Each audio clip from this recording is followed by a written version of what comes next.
नमस्कार मित्रों, परीक्षाएं के YouTube चैनल पे मैं आपका हार्दिक स्वागत करता हूं। जैसा कि पिछले वीडियो में हम लोगों ने चर्चा की, नोटिफिकेशन का एक एक कच्चा चिट्ठा खोल के आप लोगों के सामने मैंने रखा।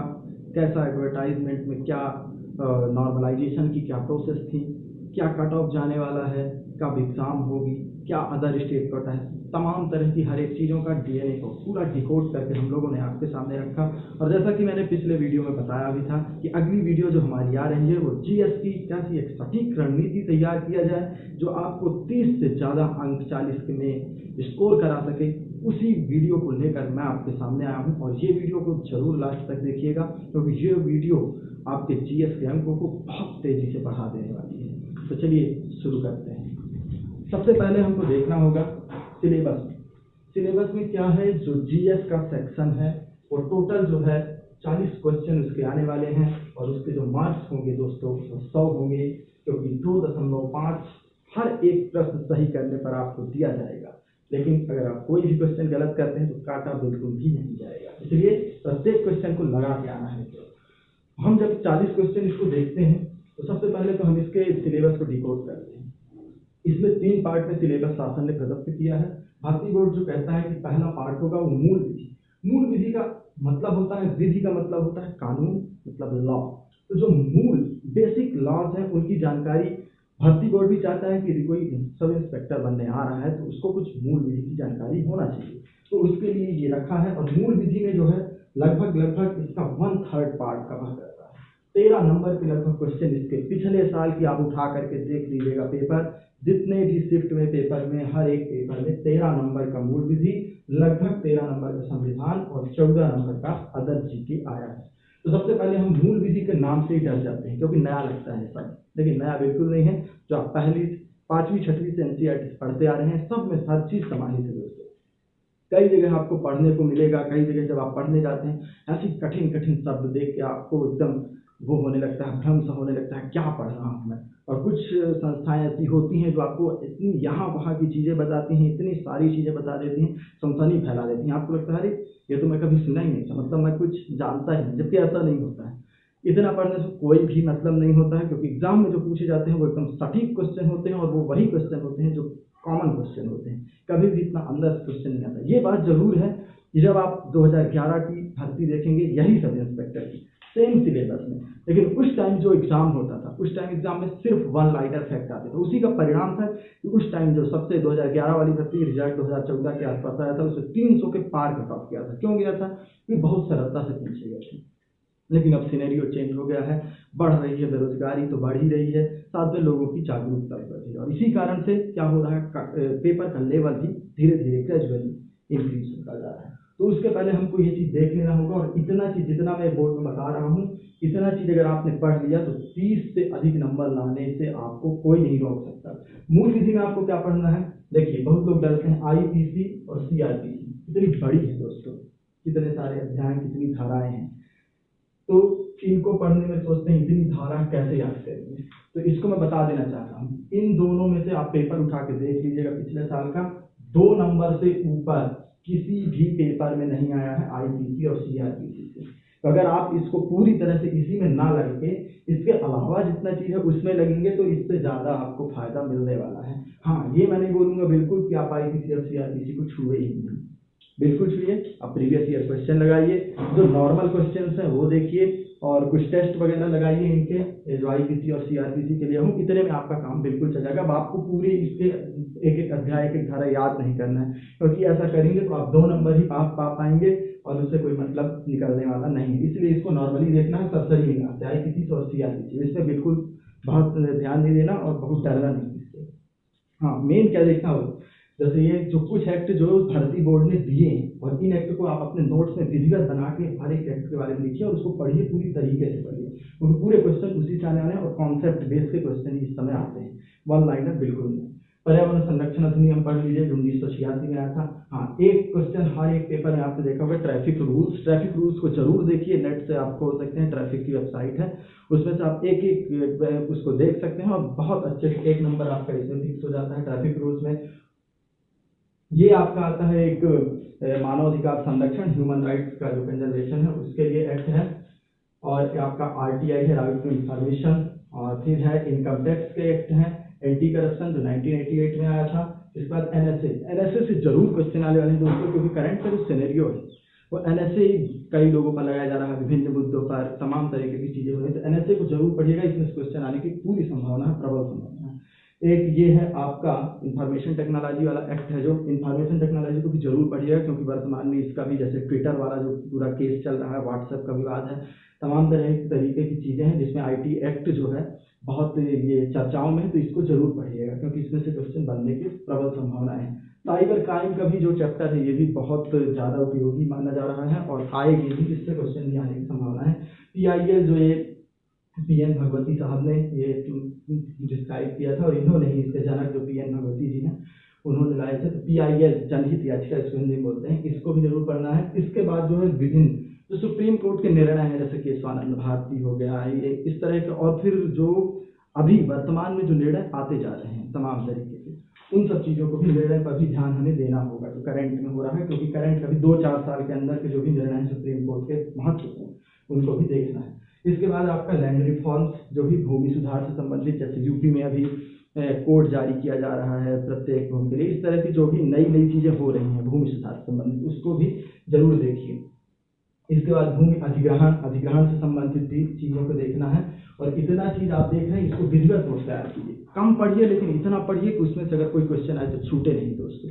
इसलिए ये 13 नंबर आपको पूरे मिलेंगे आप अगर इतना पढ़ते हैं, इसमें से 1 नंबर भी कटने वाला आपका कहीं नहीं है, बस हाँ अगर इसको नहीं पढ़ते हैं 2 नंबर जरूर कट जाएगा, और हो सकता है वो भी तुक्का लग जाए तो सही मिल जाए। इसके बाद आता है दूसरा पार्ट है संविधान।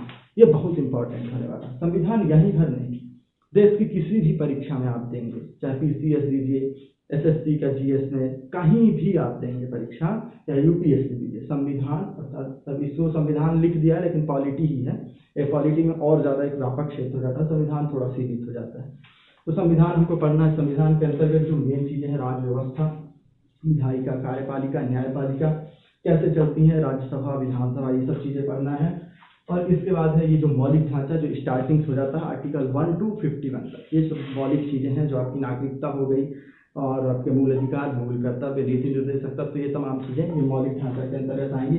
इसके बाद जो मुख्य संशोधन हो रहे हैं, संशोधन हो चुके हैं या हो रहे हैं, इनको जरूर देखिएगा, इनसे क्वेश्चन हर बार बनते हैं और हर एग्जाम में, देश की दुनिया के किसी भी एग्जाम आप बैठेंगे जरूर आपको ये सारी चीज़ें देखने को मिलेगी। इसके बाद एक महत्वपूर्ण होता है आयोग जैसे 2-3 प्रकार के होते हैं, एक तो संवैधानिक निकाय होते हैं, एक संविधान के इतर निकाय होते हैं, और कुछ होते हैं एग्जीक्यूटिव बॉडी जैसे नीति आयोग वगैरह। ऐसे 3 तरह के आयोग होते हैं, लगभग कुल मिला के ज़्यादा नहीं है, 10 से 15 आयोग हैं। उनके मेन चीज़ों को हमको पढ़ना है क्योंकि उनसे भी क्वेश्चन बनेगा। इतना चीज़ पढ़ लिए तो आपका भी ये 13 नंबर में से 1 नंबर नहीं कटने वाला है, क्योंकि आजकल ज़्यादा अनुच्छेद रटने वाला काम नहीं रह गया है, आजकल कॉन्सेप्ट बेस में ज़्यादा क्वेश्चन आने लगे हैं, क्योंकि 3 कथन दिए रहेंगे, 4 कथन दिए रहेंगे, उसमें से आपको पूछेगा कि कौन सा सत्य है, 1 या 2, 2 या 3, ज़्यादा इसमें उसकी बात नहीं कि आपको ये याद होना चाहिए, ये बस याद, हाँ इसके बाद ये है लगभग, तो इसको भी आपको ध्यान देने की आवश्यकता है। 13 नंबर इससे आपके फिक्स हो। अब आता है जो एक बहुत फ्रॉड, मतलब चाहे आप यूपीएससी समझ लीजिए, कुछ भी समझ लीजिए, हर चीज़ में वो चीज़ आता है, और ये जो जीके का पार्ट है, ये 14 नंबर, या ये भी ये एक नंबर इनमें सब में अंतर हो सकता है, ये चीज़ मैं फिर से बता दूँ आपको, या तो ये 13 हो सकता है या ये 14 हो सकता है, कोई भी एक बदल सकता है। अब इसमें क्या है, जीके में उसमें भी हमको डिकोड करना, हर चीज़ नहीं पढ़ना। अब आप हिस्ट्री पढ़ने लग जाएंगे तो 3 महीना तो आपको हिस्ट्री पढ़ने में लग जाएगा, एंशिएंट, फिर मेडिसियल, फिर मॉडर्न, इस तरह का हमको बिल्कुल नहीं करना है, क्योंकि ऐसा पढ़ेंगे तो हमको 2 घंटा डेली देंगे तब भी 2 महीना लग जाएगा। हिस्ट्री बिल्कुल छोड़ दीजिए, जितना आपसे बनता है वो पढ़िए, बाकी ये हल्का फुल्का टेस्ट, टेलीग्राम वगैरह में कई सारी चीज़ें हैं, आजकल तो इतना डिजिटल विकास हो चुका है, कई सारे में लगाते रहिए, छोटे मोटे जो फैक्ट हैं उनको आप पढ़ते रहिए, उसी तरह के क्वेश्चन इसमें आते हैं। इसमें ज़्यादा डिस्क्रिप्शन बेस में क्वेश्चन नहीं आते हैं, जो ये वाला पार्ट। इसमें इकोनॉमिक्स जो है बहुत महत्वपूर्ण रोल अदा कर रहा है, 2 से 4 क्वेश्चन, क्योंकि एफडीआई जो एक शब्द है ये अलग से सिलेबस में दिया गया है, तो इससे 1 या 2 क्वेश्चन बनने की प्रबल संभावना है। इकोनॉमिक्स को अच्छे से पढ़ना होगा, लेकिन पूरा इकोनॉमिक्स नहीं पढ़ना है, उसके मेन पार्ट्स हैं, पंचवर्षीय योजना हो गई, एफडीआई हो गया, जो एग्रीकल्चर से रिलेटेड जो भी चीज़ें हैं, और जो आपका वो 91 वाला एलपीजी आया था, जो ग्लोबलाइजेशन, प्राइवेटाइजेशन, और ये सब चीज़ें पढ़ना है, जो मेन चीज़ें हैं उसको पढ़ना है। और वर्तमान में क्या हो रहा है, जैसे अभी जो हाल फिलहाल के जो बजट हैं उनको देखना होगा, ये सब इकोनॉमिक्स के अंतर्गत आ जाएंगे। इसके बाद आपको हिस्ट्री में एक पार्ट जरूर पढ़ना है, जो स्वतंत्रता संग्राम 1857 वाला भी पढ़ना है। फिर इंडिया आफ्टर गांधी जो है, उसके बाद उस टाइम का भी स्वतंत्रता से रिलेटेड जो भी, जैसे साइमन कमीशन का, भारत छोड़ो आंदोलन हो गया, दांडी मार्च, इन सब से रिलेटेड भी क्वेश्चन आते हैं। और ये भी फैक्ट बेस्ड क्वेश्चन है। अगर कोई अगर आप लोग जैसे भी हैं, अगर एग्जाम की तैयारी कर रहे हैं, तो आप लोग को जरूर बनता होगा, आप लोग विभिन्न जगह क्वेश्चन आप देखते होंगे इससे रिलेटेड, इसको पढ़ लेना है। हाँ, एक चीज बहुत जरूरी है, करंट अफेयर। करंट अफेयर से 3 से 4 क्वेश्चन हर बार आता है और आएगा ही इस बार। लेकिन करंट अफेयर के क्या होता है, लोग बाग जो रहते हैं डेली 1-1 घंटा के वीडियो देखते हैं। डेली 1 घंटा देखोगे, कहाँ से याद रहेगा? आज तो देख लो, कल याद रहेगा, परसों नरसों जब आएगा ना पेपर, फिर सब भूल जाएगा, कुछ नहीं होगा। इतना करंट अफेयर नहीं पढ़ना है हमको, महत्वपूर्ण करंट अफेयर पढ़ना है। कोई वार्षिकी ले लीजिए, क्योंकि एग्जाम अगर मान लीजिए जून में हो रहा है, तो उससे लगभग 1 साल का, या तो फिर आप इसको भी देख सकते हैं कि जिस दिन एग्जाम का जो आपका नोटिफिकेशन मार्च में आया था, तो लास्ट मार्च 2021 में आया, तो मार्च 2020 से बिल्कुल आप करंट अफेयर पूरा तैयार करके रखिए। और इसको धीरे धीरे पार्ट बाय पार्ट पढ़िए। कोई बुक अगर आती है ऐसी वार्षिकी, तो उसको ले लीजिए, नहीं तो प्रतियोगिता दर्पण आपके लिए बहुत अच्छी होगी, जो 4 मंथ में एक विशेष एडिशन आता है, उसको आप ले सकते हैं। ये करंट अफेयर में आपको बहुत अच्छे से काम आ जाएगी। इसके अलावा यदि कहीं पे आपको यूट्यूब में बहुत अच्छे चैनल हैं, अच्छी सामग्रियां हैं, कहीं मंथली या 6 मंथली ऐसा कोई चैनल, तो उसको पढ़िए और लिखिए, बढ़िया नोट्स बनाइए, तब आपका काम वो आएगा। और इसके बाद है ये इंफॉर्मेशन टेक्नोलॉजी से रिलेटेड जो भी चीज़ें करंट सिनेरियो में हो रही हैं, या फिर नई जो पूर्व से जो बेसिक स्टैटिक इसका पोर्शन है। इंफॉर्मेशन टेक्नोलॉजी में आपको मेन चीज़ देखना है, ब्राउजर हो गए, कंप्यूटर से रिलेटेड चीज़ें हैं, जैसे मालवेयर हो गया, एडवेयर, रैंसमवेयर, ये सब वायरसेस कैसे इसको प्रभावित कर रहे हैं। सोशल मीडिया से संबंधित जैसे फेसबुक, व्हाट्सएप वगैरह की कब स्थापना हुई, कौन किस काम के लिए उपयोगी है, ऐसे प्रश्न इसमें आते हैं। स्टैटिक क्वेश्चन के ज़्यादा अंदर से नहीं आते हैं, नॉर्मल रहते हैं। इसके बाद इंटरनेशनल रिलेशन से भी आपका जो करंट चल रहा है, जैसे सहतूत लालंदर बांध बना अभी, उसमें किस देश की सहभागिता थी है। इसी तरह से आपका ये श्रीलंका के पास जो मैटर है पोर्ट वाला, इस तरह का जो अभी हमारे नेबर में हो रहे हैं। और जैसे फलस्तीन विवाद हुआ, उसमें भारत का क्या रोल है, जैसे म्यांमार में सेना शासन लगा, उसमें भारत का क्या, इन सब चीज़ों को थोड़ा थोड़ा देखना है। इंटरनेशनल रिलेशन 1 से 2 क्वेश्चन देखने को आपको मिल सकते हैं। इसके बाद आता है साइंस का पोर्शन।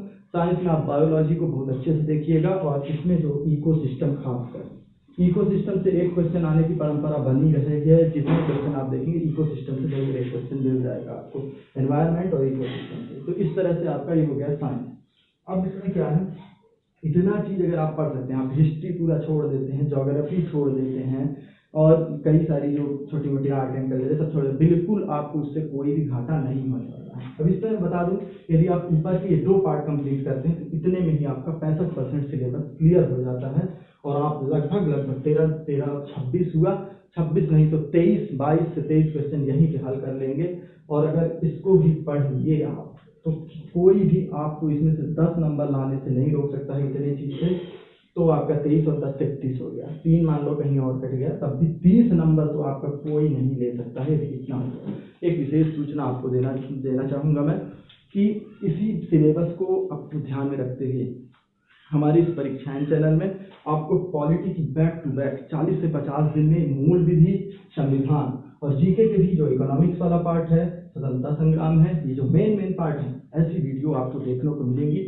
और ये जो वीडियो रहेंगी, ये बिल्कुल आपको ना इधर उधर की बात होगी, सिर्फ आपको पॉइंट में ले जाया जाएगा कि क्या चीज़ आपको पढ़ना है। यदि आप कहीं से पढ़ रहे हैं, बहुत अच्छी बात है, इसको वीडियो को भी जरूर देखिएगा, क्योंकि आपको कुछ ऐसी नई चीज़ें मिलने वाली हैं यहाँ पे, जो आपको और कहीं नहीं मिल रही होंगी, और आपको परीक्षा की दृष्टि से वो बहुत महत्वपूर्ण होगी।